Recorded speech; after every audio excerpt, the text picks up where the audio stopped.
Hello everyone, it's Nick here with Nick's Hard Rock CD album review. I hope everyone's doing okay. The album we're going to look at today is Tesla, and this album's called Bust a Nut, and it's their fourth album, and it was released in 1994. I'll just read the songs on the album. We've got The Gate, Invited, Solution, Shine Away, Try So Hard, She Want, Need Your Lovin', Action Talks, Mama's Fool, Cry, Earth Mover, A Lot to Lose, Rubber Band, Wonderful World, and Games People Play. It's a little bit of a long album. It's a little bit longer than your usual album. But look, the singles they released, the singles they released were "Mama's Fool," "Need Your Loving," and "A Lot to Lose."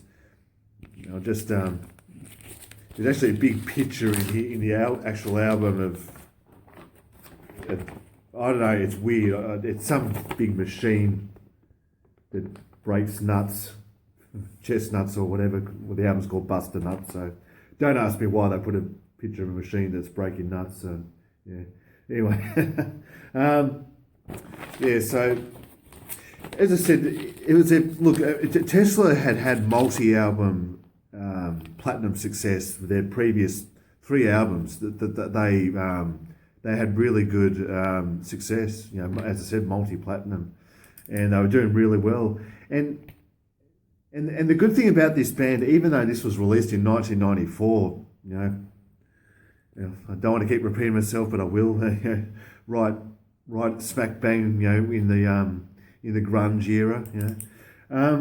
This album, it still went gold. It achieved gold status, album sales status. So 500,000 plus, which is not a bad effort for a hard rock band back in that era of 1994. So that's pretty good. And I must admit, the first time I heard this album, and especially the first song, The Gate, Invited, the lead singer, Jeff Keith, he sounds so much like Steven Tyler. In case you don't know, Steven Tyler is the lead singer of Aerosmith, and it is uncanny. It's phenomenal how similar he sounds, and it seems to be a running sort of, not theme, but how closely those two singers sound to each other. And I've listened to the previous Tesla albums, and on some songs, not every song, some songs you can really hear it's a similar type of singing style, and they do sound very similar, those two, which sort of makes sense in a way because Tesla, as I've said before in the Tesla video that I did, Tesla are definitely hard rock. They've got a bit of a blues tinge feel to their songs. As I've said in the past, similar to the Black Crowes, a bit heavier than the Black Crowes though, but very similar to Cinderella. So sort of makes sense that and also Aerosmith have got a very bluesy type feel and sound to their music. So it makes sense that there's a bit of a comparison. But yeah, as I said, Tesla, as they always have and always will be, just straight up hard rock, as I said, with a bluesy feel to their songs, and very good musicians. As I've said in the past, very good musicians, and no wonder they had so much success. I've actually got a picture of the band from a previous album. There we go. So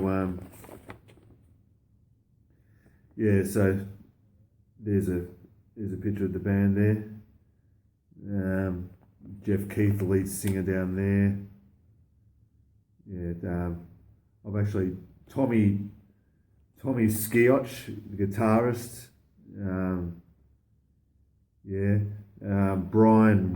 Brian Wheat is a bass player up there, and just bear with me because I'll kick myself if I don't do this because I'm such a perfectionist with my album reviews.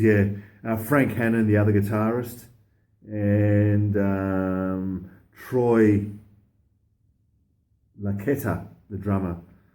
Yeah. So Frank Hannon, guitarist, Troy Laqueta, drummer, Brian Wheat, bass player, Tommy Skioch, guitarist, who's now out of the band, and Jeff Keith, the lead singer. So there we go. Yeah.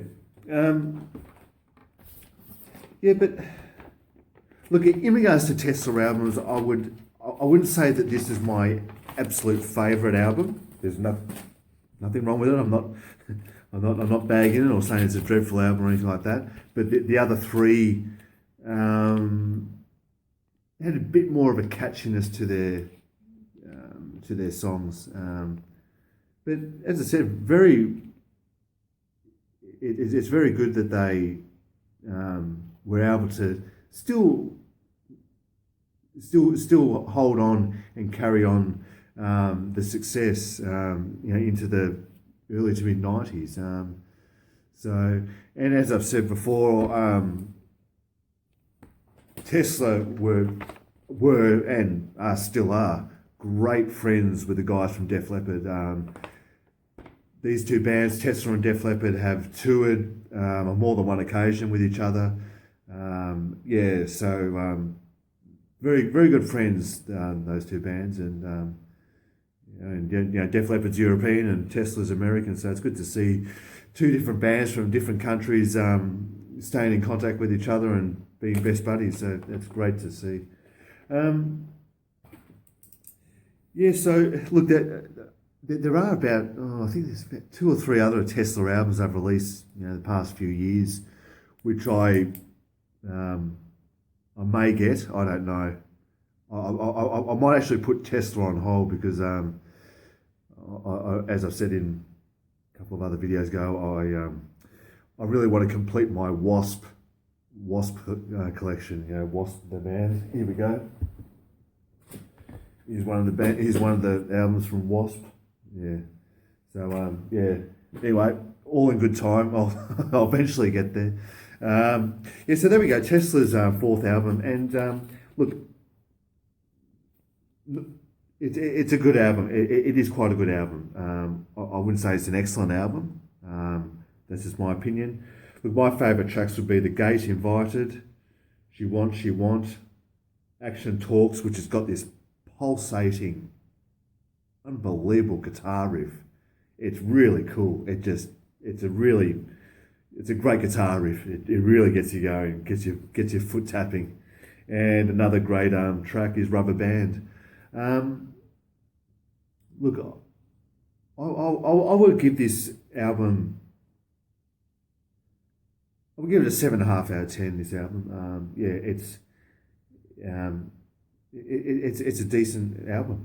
I mean, it's Tesla. You can't really go wrong. They don't really deviate much from their sound, and that's what's given them so much success over the years. So there we go. Tesla's Bust a Nut album, their 4th album, released in 1994. So there we go.